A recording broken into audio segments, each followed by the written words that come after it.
I ghosted a guy because he refused to do anything but go out for drinks on our first date, and now I'm creeped out by his response that it's a shame because I would be a fun drunk. I, 20F, had been talking to this guy, 22M, for about a month. We knew each other from high school, he was a senior, and reconnected recently. The conversations were fun, flirty, and I was open to meeting him in person to see where things might go. When we started planning a first date, he kept suggesting we go to a bar and get drinks. I personally don't feel super comfortable drinking with someone I haven't met properly yet, especially on a first date. That kind of setting, especially as a woman, can feel a little unsafe or just not ideal unless I already know/trust the person. So I subtly tried to suggest alternatives like coffee or lunch, hoping he'd take the hint. But every time, he pushed for drinks again. It wasn't aggressive or anything, but it felt dismissive of my comfort.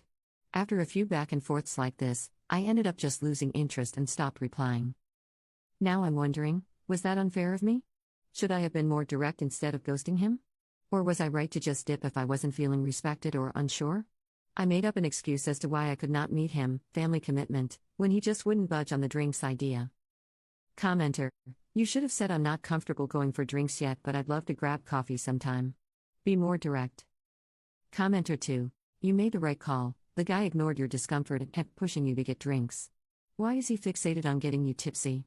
I would have ghosted him too because his intentions feel sketchy and because he knew that you didn't want to get drinks, yet he kept trying to steamroll you to get his own way. Maybe he's a drunk and maybe he's a perv. Either way, he's not a good choice. Well done, you. Update. Hi again. I didn't expect my original post to get so much attention. This is my first time making an update post, but thank you to everyone who shared their perspectives, especially those who took the time to understand the cultural and safety context of dating in India. So I thought I'd give a small update since a lot of you suggested being direct rather than ghosting, just to see how he reacts and confirm my instincts. To clarify, I had actually cancelled our earlier plan by giving the excuse of family commitments because I was already feeling weird about the drinks thing, not just straight up stop replying like some comments thought. But after reading the responses here, I decided to be more honest, for closure, if nothing else.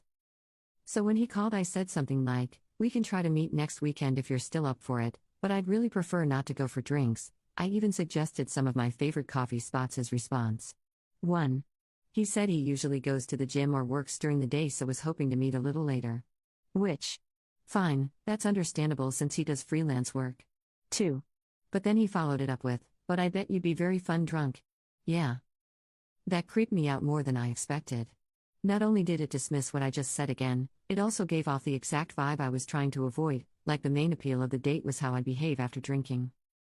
I ended up giving vague answers to his follow-ups and haven't taken the conversation further. At this point, I'm pretty sure I'm not going to. Commenter: If he had any interest in getting to know her outside of in the bedroom, he wouldn't be pushing so hard to get her to drink. He doesn't want to do coffee or any other date because that won't immediately lead to intimacy, and he doesn't want to invest meaningful time on OP. Commenter 2: Yeah, this guy has a drinking problem. And a boundary problem. And an ethical problem. But they won't be your problems. Don't take anything to do with this man further.